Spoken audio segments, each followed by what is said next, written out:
Wala ka bang napapansin? Sapa ng Kawayan Interior. Kapaligiran Medyo kay dumi na ng hangin, pati na medyo malabo ang kanyang tubig dahil ilog natin. kaulan pa lang.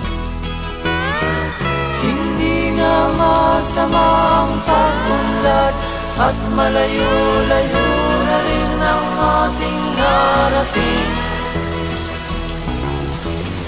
Ngunit masdan mo ang tubig sa dagat, dati kulay asul, ngayon'y naging itim. Ang mga duming ating ikinalat sa hangin, sa langit, huwag na nating paabutin.